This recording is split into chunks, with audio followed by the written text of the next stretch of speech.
ce nouvel épisode de podcast. Donc aujourd'hui c'est l'épisode 21 de la saison 7. Je m'appelle Christelle, si c'est la première fois que vous regardez ce podcast, vous pouvez vous attendre à du tricot, de la laine teinte à la main, des livres aujourd'hui, la suite. Et si vous êtes des habitués du podcast, bienvenue. Merci à vous de me rejoindre à nouveau aujourd'hui. Donc, aujourd'hui je vais vous parler de ça, hein, ça sert à rien de tourner autour du pot, je vous le montre, hein. On va commencer par ça. Après, je vais vous parler de ce qu'il y a dans la boutique aujourd'hui. Donc lundi 16 septembre, ce sont les coloris du mois de septembre des années précédentes de l'almanach de la tricoteuse de chaussettes. Donc il y a 4 coloris qui n'ont pas été en boutique depuis un moment, qui sont de nouveau dans la boutique en précommande sous 4 semaines. Et en dernier, comme la dernière fois, je vous parlerai de livres, mais je ferai bien la remarque qu'on laisse de côté le contenu laineux, hein, et qu'on passe au contenu bouquin. Donc je vous le dirai, d'accord. Merci en tout cas, petit chat dans la gorge, merci en tout cas pour l'accueil que vous avez réservé au coloris du mois de septembre de cette année. Merci beaucoup. J'en remets pas, il est épuisé, le coloris, donc celui-là, le coloris Fall Fest, pour l'instant il est épuisé, il doit rester 4 DK je crois, si... J'en remettrai une fois que j'aurai fait le point sur le planning de teinture, puisque j'ai, je vous l'ai dit la semaine dernière, j'ai un automne un peu chargé en termes de salon. Donc je veux m'assurer d'avoir suffisamment de laine tout en honorant les précommandes déjà passées et enfin les différents engagements que j'ai pris. Si jamais je peux, j'en remettrai. Hein, mais il faut que j'avance un petit peu sur le planning de teinture. Et il doit rester par contre quelques écheveaux de Golden Days. Donc ça, ce sont les coloris de l'almanach de la tricoteuse de chaussettes de... septembre 2024, crocheté et tricoté. Voilà. Très rapidement, j'ai pas pu m'empêcher, j'ai commencé une chaussette avec celui de ce mois-ci. Donc en base BFL, c'est un patron que j'improvise. Une idée que j'avais, en fait je reprends le point du châle réconfort, qui est un point que j'adore. Pomme de pin il s'appelle, dans une chaussette en fait, hein. Donc voilà, j'en suis là, j'ai commencé le talon, mais c'est pour vous montrer un peu ce que ça donne quand c'est tricoté. Il y a un peu de pooling, mais comme c'est très ton sur ton, il est plutôt discret. Voilà. Bon, il faut que j'avance sur l'idée, il faut que je vois si ça...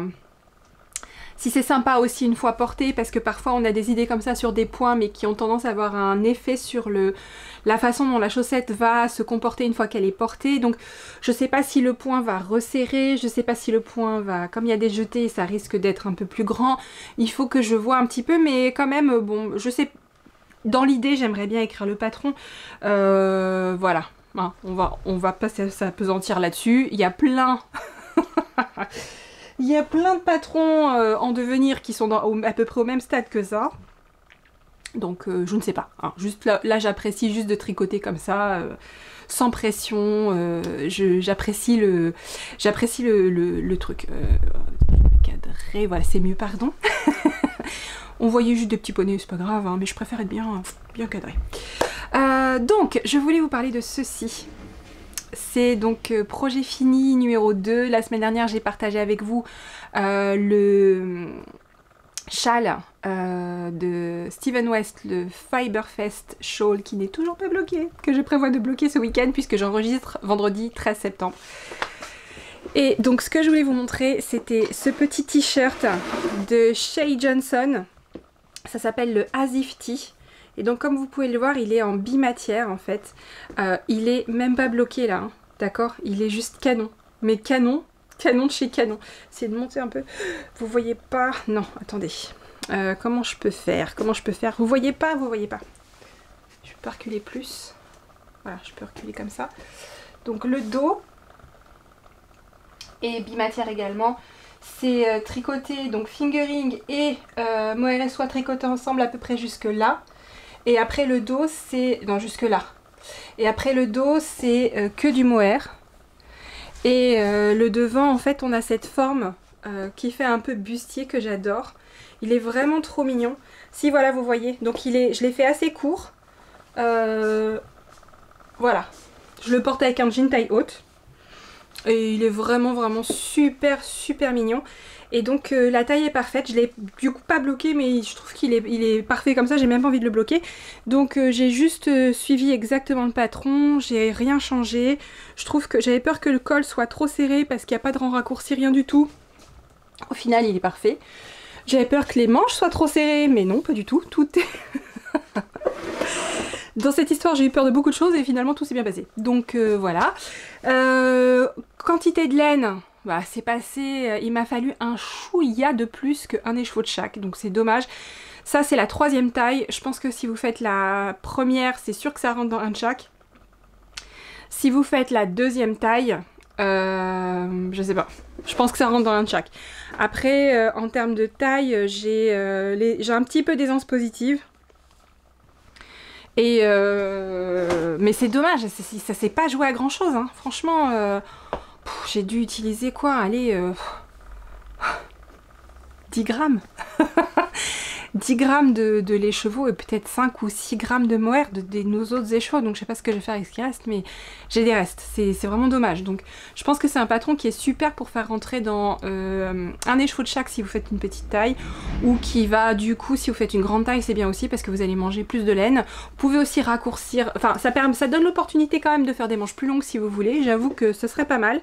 Parce que surtout avec le mois de septembre qu'on a là, avec les températures glaciales qu'on a le matin, il faisait 7 ce matin. C'est encore l'été. Il faisait 7. Des petites manches, ça aurait été pas mal. Hein, donc voilà, donc je le porte avec ma veste en jean. Enfin, j'aime bien les t-shirts quand même. J'aime bien les t-shirts tricotés. Et puis c'est trop, j'arrête pas de me lever, mais c'est cette idée de faire bimatière comme ça. Et puis ça, c'est très facile à faire. En fait, on tricote en rond à peu près jusqu'au moment où on sépare ici. Après, on fait le devant en aller-retour, le dos en aller-retour. Après, la designer donne 2 possibilités pour faire... Ah oui, et là, en fait, il faut 2 pelotes de fingering et une seule de mohair. Et à chaque fois, on tricote avec la première pelote, on laisse tomber le fil, on tricote le milieu avec que le mohair, on prend l'autre pelote et voilà. Et on fait ça sur tous les rangs. C'est très rapide à tricoter. Ensuite on fait ici, donc elle donne la possibilité de faire soit du mattress stitch, donc point matelas, soit rabattage à 3 aiguilles. Moi j'ai fait rabattage à 3 aiguilles. Ensuite on reprend les mailles pour faire le col et on reprend les mailles pour faire les manches. Tout est bien expliqué. Alors la seule chose, c'est que quand on reprend les mailles pour faire le col, il y a 2 énormes trous ici qu'il faut adroitement reboucher. Voilà, en essayant que ça fasse pas des gros pâtés. Mais sinon, c'est le seul truc où je me suis dit, tiens, c'est bizarre quand même que ça fasse des énormes trous comme ça. Donc là, ça a été un peu à la one again, mais bon, ça va. Enfin, je trouve que ça choque pas.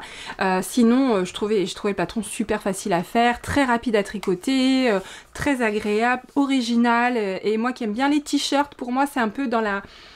C'est pas la même designer, mais j'ai fait le Rocket Tee, j'ai fait le Floodlight Tee, le Asif Tee Light. Pour moi, il est un peu dans la même idée puisqu'on utilise du mohair et soie et de la fingering et que voilà, ça mange pas énormément de laine finalement. Je l'aurais fait un poil plus serré, un poil plus court, ça rentrait dans un écheveau de chaque. Franchement, ça s'est pas joué à grand chose. Voilà. Donc je suis très contente d'avoir fini, je l'adore. Je le trouve vraiment joli, je surkiffe la couleur, ça se dément pas et puis c'est une couleur qui est facile à porter. C'est Fuego, c'est le coloris du mois de juillet. Donc c'est une couleur qui est très facile à porter, très facile à assortir avec le maquillage, qui donne tout de suite bonne mine, qui est super sympa quoi. Vraiment j'ai eu un coup de cœur pour ce coloris quand il est arrivé comme ça dans mes marmites. Mais qui se confirme en fait, qui se confirme à la fois dans l'aspect visuel de la couleur, la façon dont elle se distribue, le rendu tricoté et le rendu porté. Il y a plein d'étapes à laquelle on peut valider une couleur ou quelque chose qu'on aime bien.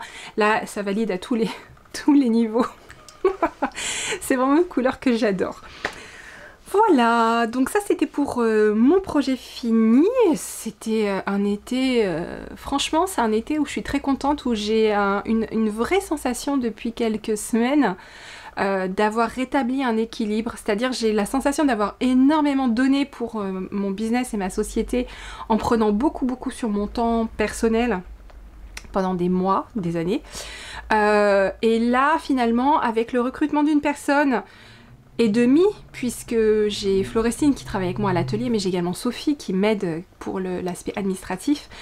C'est comme si je me concentrais sur ce qui était vraiment... Je peux me concentrer sur ce qui est vraiment très important pour le business, c'est-à-dire la teinture et l'animation, le podcast, etc. Mais j'ai aussi beaucoup plus de temps maintenant, ça y est, j'ai à nouveau du temps pour faire les choses comme j'ai envie de les faire, c'est-à-dire j'aime bien faire les choses plutôt à fond, j'aime bien faire les choses en prenant soin, en prenant mon temps en fait, et je renoue avec le goût de faire les choses comme j'aime, et parce que je me rends compte que pendant longtemps finalement, j'ai été un peu en mode pompier tout le temps, à devoir vraiment toucher les sujets très vite et aller être la plus efficace possible. Donc c'est bien, c'est formateur, c'est comme ça qu'on se développe, qu'on apprend, c'est une sortie de zone de confort, ça fait grandir, mais c'est dur. D'accord?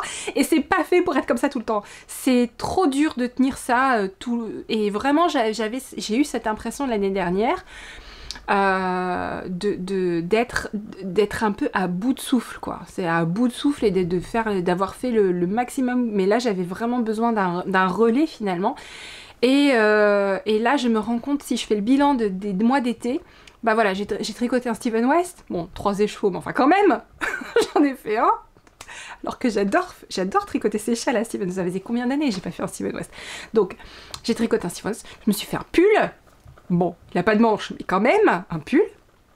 J'ai les idées qui bouillonnent là-haut, j'ai envie de faire plein de trucs, j'ai des ongles, je suis à peu près maquillée. Si vous regardez les podcasts du début d'année, on voyait que j'étais... Voilà, mais en fait tout ça, ça fait partie de la vie. Quand on a une entreprise, je pense que ça fait partie, c'est les montagnes russes, ça je le dis depuis des années. C'est un peu moins vrai maintenant parce que tout ne repose pas que sur moi. Je suis plus la seule impliquée. Donc ça veut dire que ça ne peut plus reposer que sur mon rythme naturel. Je suis obligée d'avoir des rythmes qui se rapprochent d'une entreprise classique parce qu'il y a des gens qui travaillent quoi maintenant. Donc ça m'aide beaucoup à me structurer et du coup c'est un peu moins les montagnes russes. Mais c'est quand même une aventure merveilleuse. C'est génial. J'adore. Donc voilà. Et donc bah oui, le bilan de l'été c'est des projets finis, c'est incroyablement satisfaisant. Des projets finis quasiment dans le mois en cours, juillet et août. Non mais vous vous rendez compte? C'est un truc de malade, d'accord? Et là j'ai des chaussettes décolorées du mois de septembre, qui est en bonne voie pour être tricotée quand même. Non, c'est bien, c'est bien. Je suis contente. Bref, je continue sur ce que je voulais vous dire. Dans la boutique, aujourd'hui, lundi 16 septembre, je suis heureuse de pouvoir vous présenter, donc vous les connaissez déjà, vous proposer les coloris du mois de septembre des années précédentes de l'almanach. Donc 2021, 2022, 2023 seront dans la boutique. Donc il y en a 4 que je vais vous remontrer parce que je pense qu'il y en a que vous les avez pas vus depuis longtemps. Hein. Clafou Cake par exemple, je l'ai pas beaucoup temps. Hein. C'est comme si la première année de l'almanach, je m'étais dit « Oh, pas tout de suite, va pas dans l'automne tout de suite. Retiens-toi un petit peu, doucement, doucement. » Et donc j'avais fait quelque chose de pas très automnal finalement, pas très automnal, hein, un petit peu automnal, pas tant. Je vous remonte quand même j'aime bien vous remontrer les moodboards, ils sont beaux mes moodboards, j'aime bien. Voilà, donc Clafou Cake c'était très gourmand, d'accord. Vraiment l'idée de Clafou Cake, ça m'était venu avec un gâteau qui s'appelle Leighton Mess. Je me rappelle même plus s'il est sur le moodboard ou pas. Je crois que oui. Je suis sûre que oui. Leighton Mess, en fait, c'est un gâteau anglais. Et sur le moodboard, je me rappelle, c'est un gâteau un peu éponge, là. Avec ça dégoulinait de trucs délicieux, avec plein de touches de couleurs, avec même des petites fleurs. C'est trop beau. J'aime bien cette idée d'un gâteau un peu fouillis, un peu... voilà. Et donc, c'est ce qui avait principalement inspiré ce coloris, même si je ne l'ai pas appelé comme ça. C'est un peu dans l'esprit de pique-nique que j'avais dans ma tête appelé Guinguette Électro. Bon, je vais pas changer le nom de celui-là parce que trop galère. Je je l'ai fait une fois avec Picnic, je le referai plus, trop galère. Donc ça restera Clafou Cake, ce qui est mignon en plus, Clafou Cake, mais sachez que l'inspiration première c'était le gâteau anglais Eton Mess. Donc Clafou Cake c'est des notes de fuchsia, de marron et de rouille qui se tricotent comme ceci. Et là je vous le montre sur une base BFL. Donc on a le rendu tricoté et le rendu crocheté. Crocheté par ma fille. Voilà, qui est à fond dans le crochet d'ailleurs, la grande. Donc là je vous le propose sur base, dans la boutique ça sera sur base Stellina, sur base Extra Fine Fingering et Mohair et Soie. Ce sont des écheveaux que j'ai teints pour aller chez Atelier Pénélope.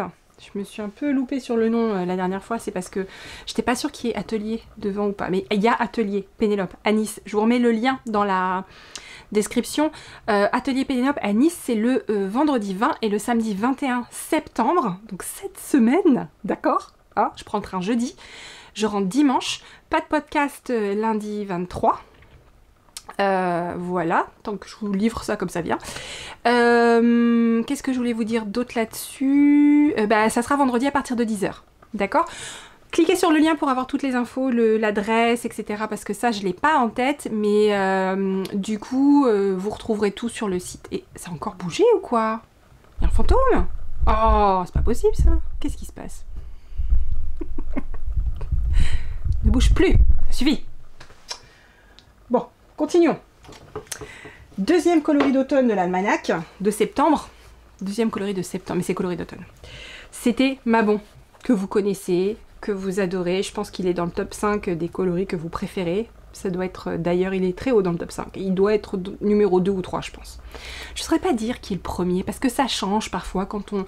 Ça change d'un mois sur l'autre, mais je dirais quand même que Mabon et Season of the Witch, c'est deux coloris que vous adorez. Je fais pas un salon où je le vends toujours très bien, sur tous les salons. Donc voilà Mabon. Alors Mabon, je vous remets le mood board aussi, il est très joli. Des feuillages un peu comme ce mois-ci, sauf que je vous avais expliqué que j'avais exploré une autre facette de la palette automnale. Mais enfin, Mabon pour moi c'est l'automne idéal quoi. Parce que j'aime beaucoup le vert, et surtout j'adore la tonalité de vert qu'il y a dans Mabon. Ce vert un peu jaune là, je le surkiffe. Donc le voilà tricoté. La souci c'est sur BFL, hein, c'est la base de l'automne, BFL. Légèrement plus rustique hein, que le Mérinos, mais qui prend la couleur plus intensément. Et il y a ce petit côté un peu plus sec que j'adore pour les chaussettes. J'adore les chaussettes en BFL. Et non, ça ne s'use pas plus vite. Alors je peux vous le dire, je les porte, hein, je les porte. D'ailleurs là j'ai des chaussettes en laine, dès qu'il commence à faire un peu frais j'ai les chaussettes. Je n'ai pas constaté d'usure plus rapide sur les chaussettes en BFL et pourtant il n'y a pas de nylon du tout dedans. Donc voilà Mabon. Et voilà Mabon. Donc il est aussi en boutique. Donc toutes les précommandes sont délai 4 semaines. Hein. C'est pas disponible en boutique, je teins à la demande en fait. Ça me permet de mieux gérer, au plus près les stocks. Ensuite 2023, il y a eu Oolong Châtaigne que vous avez adoré quand il est sorti. Je me rappelle encore au Knit l'année dernière, il n'a pas fait 1 heure Oolong Châtaigne. J'en avais fait pas mal quand même. Mais ouais, c'était, je pense que ça a été votre coloris préféré de l'année dernière. De tous les coloris que j'ai sortis l'année dernière, c'était celui-là que vous avez plébiscité. C'était Oolong Châtaigne. Donc c'est un marron assez soutenu avec des tonalités de rouille. Le voilà. Sur base tweed, qui est la seconde base officielle de l'automne. La tweed.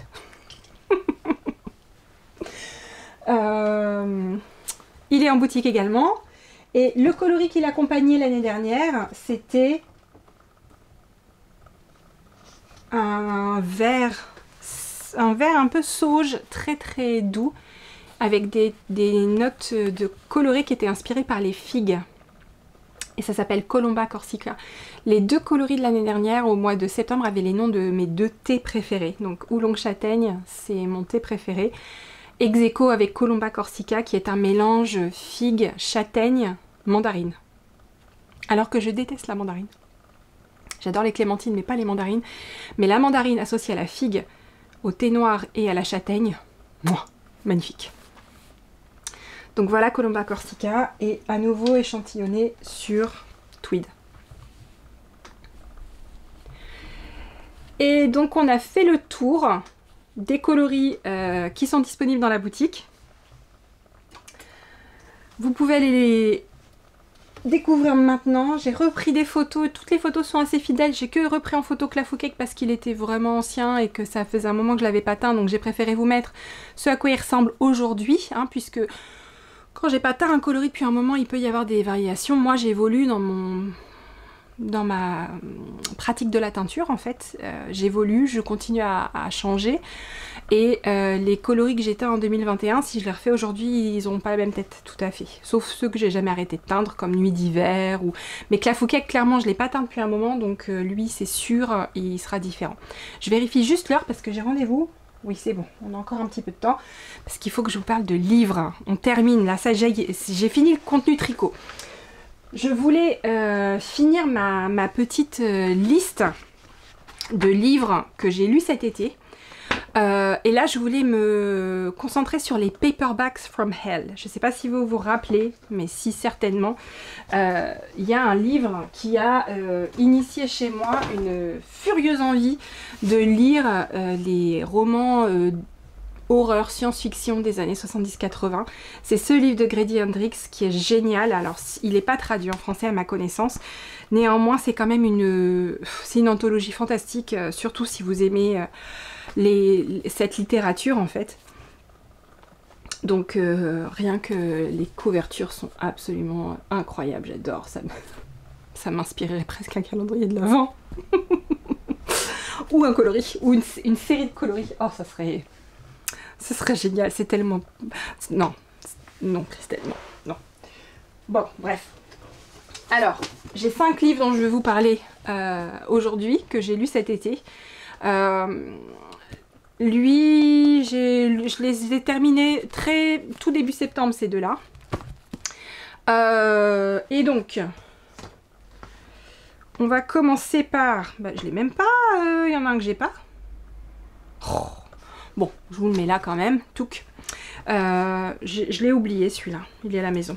Ça s'appelle, le premier que j'ai lu, qui est un peu, juste après avoir lu le Paperbacks from Hell, ou avoir commencé à lire parce que j'ai pas fini, ça m'a donné envie du coup d'aller explorer ma bibliothèque pour voir ce que j'avais déjà dans ce genre, et il se trouve que j'en avais acheté dans des foires à tout, j'avais trouvé. Et donc j'ai commencé par Graham Masterton, qui est devenu depuis un auteur que j'aime beaucoup et que je lis beaucoup. Ça s'appelle La vengeance du Manitou. Donc, il faut quand même resituer dans l'époque, on est avec 70-80, bon, c'est une époque pour laquelle j'ai beaucoup de tendresse, mais je suis aussi très comment dire, je me mets pas de poudre aux yeux par rapport à cette époque. Il y avait encore énormément beaucoup plus d'injustice sociale qu'aujourd'hui, beaucoup de racisme, voilà. Ça se ressent dans les livres quand même, hein. On sent que c'est une autre époque, hein. Donc clairement, quand on aborde ce genre de littérature, il faut avoir ça en tête, parce que sinon on va passer son temps à être choqué. Voilà, juste, il faut avoir conscience que c'était pas la même époque, et que heureusement, moi j'ai beaucoup de nostalgie pour les années 80, mais seulement par rapport aux aspects de mon enfance que j'ai aimé en fait. Mais pour rien au monde je voudrais y retourner. Jamais. Oh mon Dieu, jamais. Voilà, donc... Vengeance du Manitou de Graham Masterton. Alors, c'est le numéro 2 dans une saga de 3. Bon, bah, j'ai commencé par ça. Ça se lit. C'était fun. Ça, je l'ai lu genre d'une journée. Peut-être 2 jours. Je l'ai lu vraiment en mode vacances, quoi, le week-end, pendant des moments de détente. C'était très sympa, c'était complètement loufoque, c'était absolument pas vraisemblable, c'était à certains moments complètement n'importe quoi. Enfin bref, il y a des trucs hallucinants. Cet auteur, Graham Masterton, il fait des trucs vraiment bizarres. Vraiment bizarres. Sexuellement explicites aussi, quand même, hein. C'est l'autre aspect de la littérature de cette époque. Fallait pas trop les chauffer pour qu'ils fassent des trucs. Alors oula, c'était très libre, très libre. Hop, allez. On y va. Donc voilà, mais 3,5. J'ai mis 3,5. 3,5 parce que j'ai trouvé ça plutôt plaisant. Pour un roman d'horreur. Voilà. J'aime bien Graham Masterton parce que il n'hésite pas à aller dans le franchement gore. Voilà. C'est un plus pour moi. Alors, je vais élaborer un petit peu parce que sinon vous allez me prendre pour une psychopathe.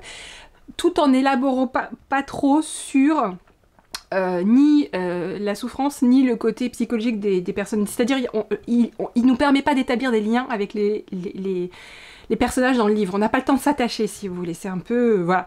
Donc, il y a un petit côté psychopathe. Bref. Donc, ensuite, j'ai lu celui-là, trouvé à la ressourcerie. Je l'ai trouvé 4 ou 5 de cette collection. C'est équivalent chair de poule. Pensez chair de poule. D'accord? Donc, le cercle infernal d'Imogen Howe. C'était pas mal du tout. J'ai été agréablement surprise. Je pensais vraiment que c'était tout pourri. Mais en fait, ça tient la comparaison avec d'autres trucs. Clairement, non, c'était pas pourri du tout. C'est pas de la grande littérature, on est d'accord. Hein, mais là, une journée. Clairement, une journée. C'est tout petit en plus. Voilà. Après coup, j'ai voilà les prix. C'est ça que j'adore. Donc, c'était de façon surprenante, plutôt bien. Plutôt bien. Et alors, en fait, l'histoire, ce sont des enfants. Ça fait un peu penser aux histoires, vous savez, dans les pays celtes, d'origine celte, d'histoire celte. Notamment l'Irlande, quand il y a des enfants qui sont... les changelins, en fait, ça fait penser aux changelins. J'ai cru que c'était une histoire de changelins. Ce n'est pas le cas, c'est pas une histoire de changelins.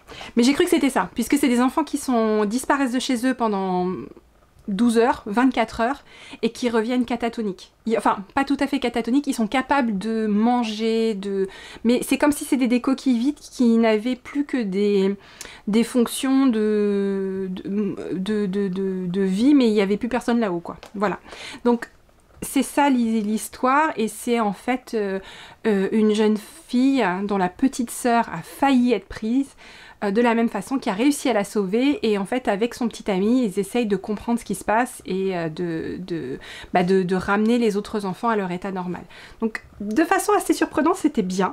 Je vois que j'ai mis 3 étoiles, je devrais mettre au moins 3,5 parce que franchement c'était aussi bien que La Vengeance du Manitou de Graham Masterton. Donc bon, j'ai mis 3, je vais respecter ma propre notation, mais j'aurais tendance à dire que c'était aussi bien.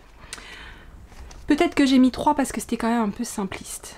C'est possible. Ensuite, Le Vol Noir de Martin Cruz Smith.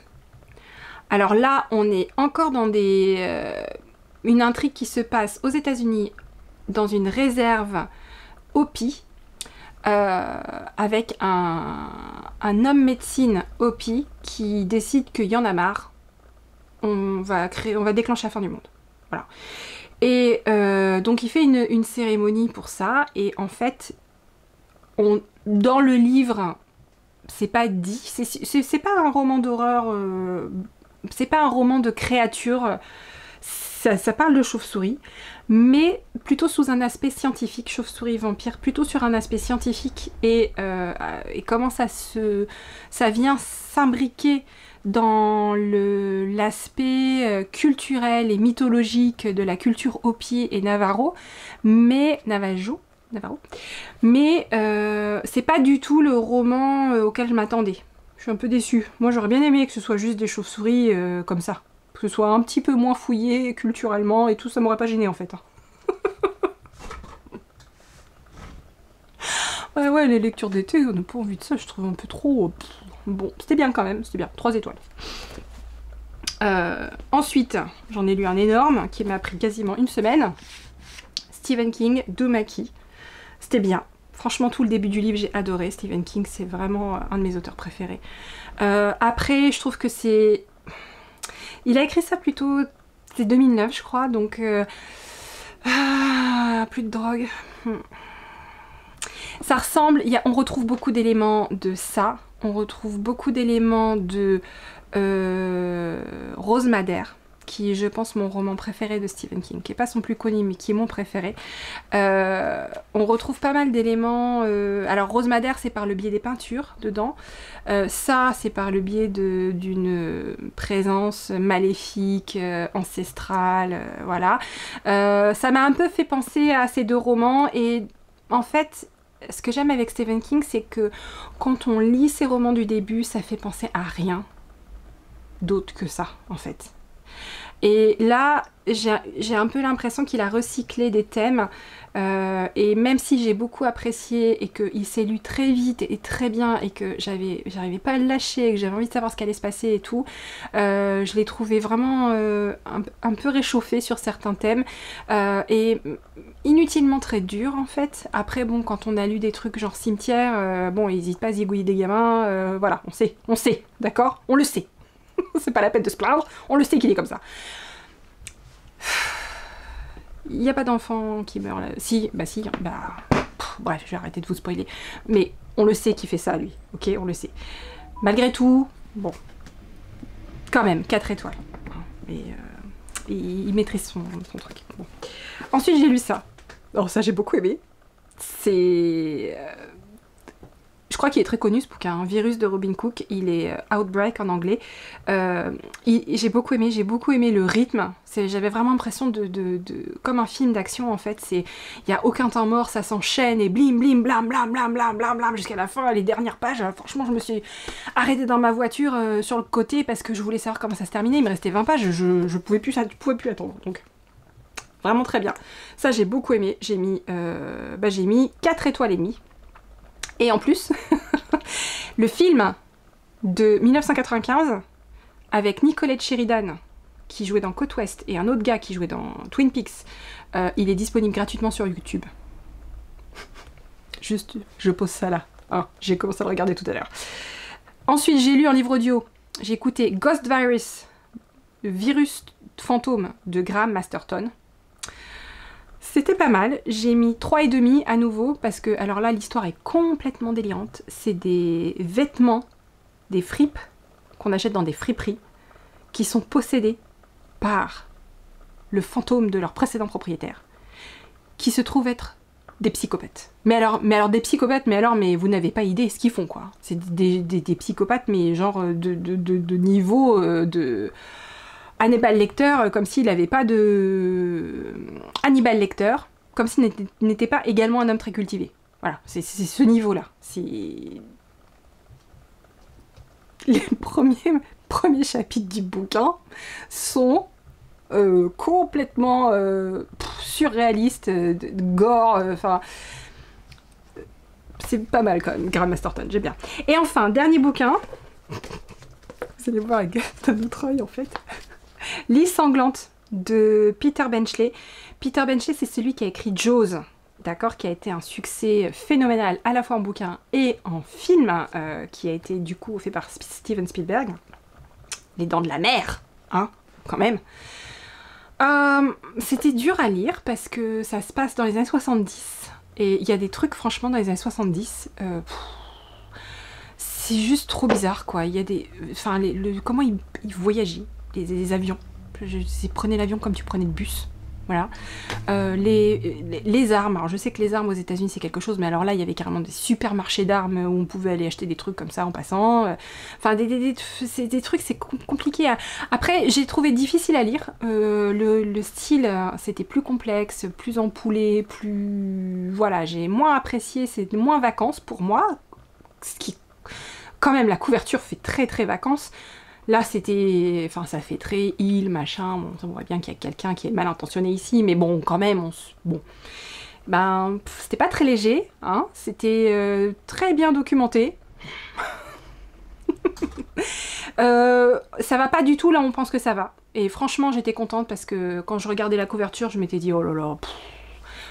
Qu'est-ce qu'il va nous écrire encore enfin, j'avais peur que ce soit une histoire enfin, qu'il fasse pas forcément... Bref, je m'attendais à quelque chose de pire. Et au final, c'était plutôt bien recherché, vraiment pas mal. Et ouais, ça a commencé à m'intéresser à peu près à la moitié du livre. Mais j'ai commencé à lire à peu près un tiers, j'ai décroché, ça n'allait pas du tout, ça ne satisfaisait pas du tout aux critères de la... de l'appel d'offres de l'été, d'accord. Et je l'ai repris une fois que j'avais tout fini, ce que j'avais envie de lire, et j'ai fini assez rapidement, puisque si j'avais persévéré encore quelques pages, peut-être 20 pages, je tombais vraiment dans le truc où il se passe des trucs, et c'est plus sympa. J'irai pas jusqu'à le recommander, je pense que je mettrais 3,5. 3,5, ouais, c'était pas... Voilà. Bon, bah c'est tout. C'est déjà pas mal. hein. Je sais pas si je vous ai donné envie de les lire. Graham Masterton, il faut que vous ayez conseil, ayez le cœur bien accroché pour lire du Graham Masterton, d'accord? Après, si vous lisez par exemple Maxime Chatham, bon ben, vous serez pas choqué quoi, enfin je veux dire, c'est pas pire, hein. C'est pas pire que Maxime Chatham qui a écrit pour moi le truc les pires que j'ai jamais lu. C'est pas pire que Maxime Chatham, hein, qui est un auteur très... que tout le monde lit. Que tout le monde quasiment lit Maxime Chatham. Donc Graham Masterton n'est pas pire. D'accord? Il n'est pas mieux, mais pas pire. Sur ce, je vous laisse. Je dois encore terminer mes speckles pour le dernier bac et partir pour un rendez-vous à 14 h. Donc je vous fais des gros bisous. Prenez soin de vous. On se voit le 30. On se voit le 30.